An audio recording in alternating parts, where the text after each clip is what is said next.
mi nombre es Camilo London y junto con Martín Ricardo Sánchez nos correspondió desarrollar un trabajo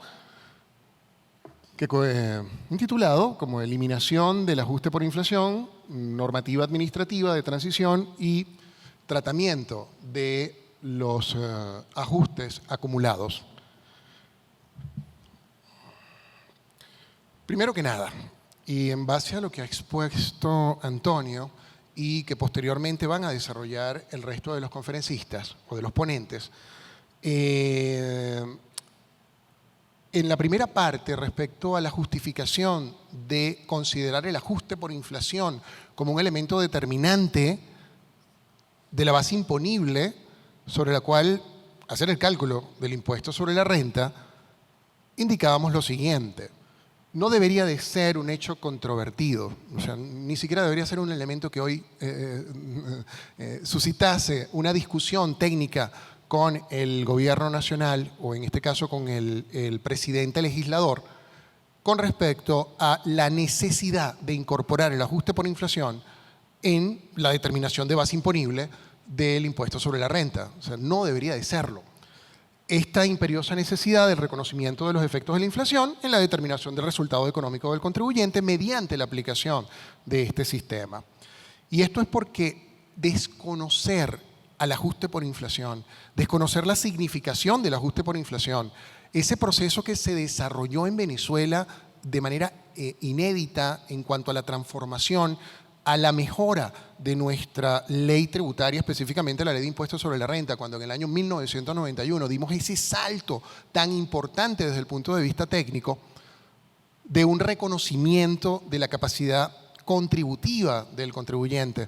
Es fascinante empezar a leer releer, mejor dicho, la exposición de motivos en el año 1991.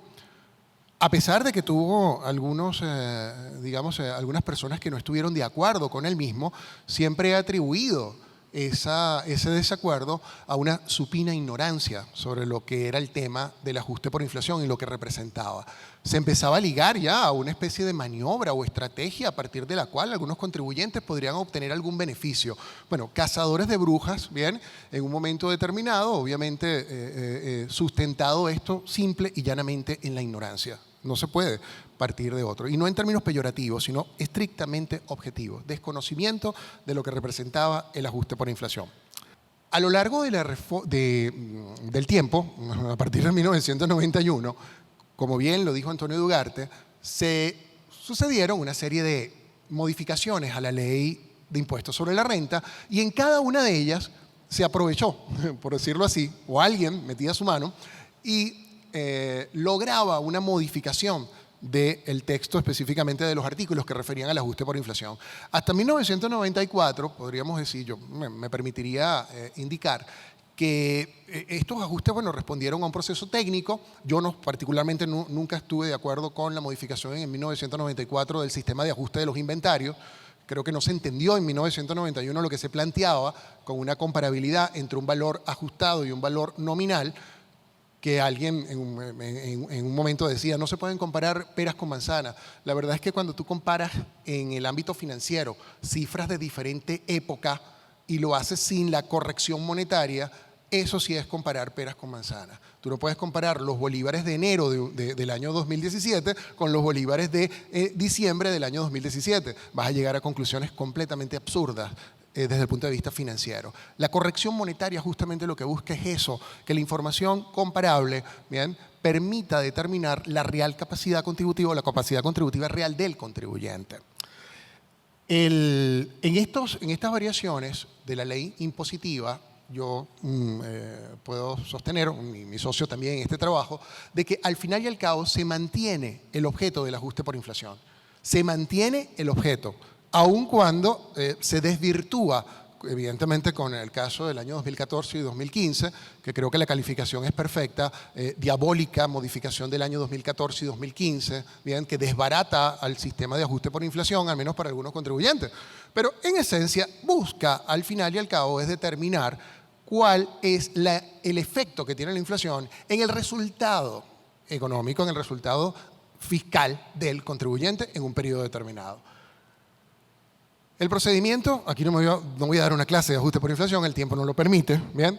Es relativamente sencillo en su concepción general. Tenemos activos monetarios, pasivos monetarios, no monetarios, tanto activos como pasivos, y tenemos patrimonio. Y el legislador básicamente lo que nos plantea es un método en el cual hacemos un reajuste de las partidas no monetarias, activos, de los pasivos no monetarios, hacemos un ajuste del patrimonio, metemos todo eso en una hoja de cálculo y al final el resultado neto es el ajuste por inflación. Aquí me voy a permitir 30 segundos para decir lo siguiente. Yo siempre digo esto en mis clases. El ajuste por inflación es difícil porque así quisimos algunos asesores especialistas en el tema de ajuste por inflación que otros lo entendiesen. Eso nos permitió mantener un nicho de mercado durante mucho tiempo hasta que llegaron los sistemas automáticos y ahora hacen el ajuste por inflación prácticamente desde el celular. Pero es un procedimiento aritmético. Lo que hay es que conocer el procedimiento y aplicarlo. Es así de sencillo. Aquí hago una descripción para identificar dentro de ese procedimiento del ajuste por inflación cuáles son aquellos que tienen incidencia en la determinación de esa pérdida o ganancia por inflación, llamado comúnmente como RPI, reajuste por inflación, y que tiene incidencia en la determinación de la base imponible sobre la cual se aplica el impuesto sobre la renta. Determinar el gasto de depreciación histórico. Eso es una fase preparatoria para poder hacer el cálculo del ajuste por inflación de un activo depreciable. Posteriormente, la depreciación o amortización o consumo de los ajustes por inflación que se acumularon a lo largo del tiempo en ese activo. También para preparar la cifra al activo para someterlo al reajuste por inflación o reexpresión. Una vez que tenemos nuestro activo ya depreciado, tanto en su componente histórico como en su componente de ajuste por inflación, simplemente lo que hay que hacer es calcular la reexpresión correspondiente y medir el efecto de cambio valor en base a la inflación sobre dicho activo. Aquí podemos ver dos cosas importantísimas. El paso 2 y el paso 4, que tienen incidencia en la determinación del ajuste por inflación como tal, uno de ellos siempre es negativo. Cuando tú amortizas, cuando tú deprecias, cuando tú consumes, estás afectando el resultado hacia abajo. Disminuyes el patrimonio del contribuyente. Mientras que cuando reexpresas, ajustas por inflación al activo neto, simplemente incrementas su valor a los efectos fiscales y esto va a generar un incremento en el patrimonio. Así funciona el ajuste por inflación. Hay un componente negativo y un componente positivo. No es que el negativo sea malo, es negativo simplemente en una función aritmética. Este cuadro, que puede parecer complejo, yo lo voy a simplificar. Ustedes están viendo esta primera parte donde dice activo a reajustar. Vamos a cambiarlo por... Ahí hay dos componentes, uno histórico y uno ajustado por inflación. Yo lo voy a simplificar simplemente para quitarles ruido en la lámina o en la proyección. Ese 1.100.000 es el valor del activo antes de depreciarlo. Depreciamos el componente histórico, depreciamos sobre el componente de los ajustes acumulados, lo que está en color salmón es lo que tendría incidencia en la determinación del ajuste por inflación. Lo que les comentaba, el 2, amortización, depreciación, consumo, negativo, o sea, disminuye la renta, y el 4, la reexpresión, el reajuste por inflación, genera un incremento en la renta. Ahí tenemos un incremento que quiero que vean el efecto cero inflación. Si no existiese inflación y aplicásemos el procedimiento que está previsto en la Ley de Impuestos sobre la Renta, y aquí lo que les quiero indicar es que no hay que inventar la rueda, ya la rueda está en la ley. Esa ley es casi perfecta en cuanto a este tema. Quienes lo diseñaron en el año 1991, ayudaron a diseñarlo en 91, parece que se anticipaban, no a esto, pero sirve incluso para que podamos ver el efecto de una inflación cero. Con inflación cero, el contribuyente tiene un deducible, por llamarlo de esta manera, o tiene un componente que disminuye su renta, y es la depreciación y amortización de ese activo, la depreciación, amortización o consumo del ajuste por inflación acumulado en ese activo. Ya cerrando en estos 2 minutos, esto tiene sustento en lo previsto en el artículo 177 y artículo 178 de la Ley de Impuestos sobre la Renta, que además estos artículos permanecen invariables desde 1991 hasta la fecha. ¿Qué prevén ellos? El valor neto actualizado de los activos y pasivos no monetarios deberá depreciarse, amortizarse o realizarse según su naturaleza en el resto de vida útil. Los valores reajustados además deberán ser considerados al momento de establecer el costo de venta del activo. Ahí está. La depreciación debe ser considerada la amortización o consumo. Ya Candal Iglesias se anticipaba en su obra de 2005 y nos decía, el ajuste por inflación tiene efectos a futuro. Lo que hagamos hoy en ajuste por inflación va a tener efectos a futuro porque el ajuste por inflación, no tanto el ajuste, sino las consecuencias de ese ajuste se van a ver reflejadas en la depreciación, amortización y consumo de los activos no monetarios que sufrieron, que fueron objeto del ajuste por inflación.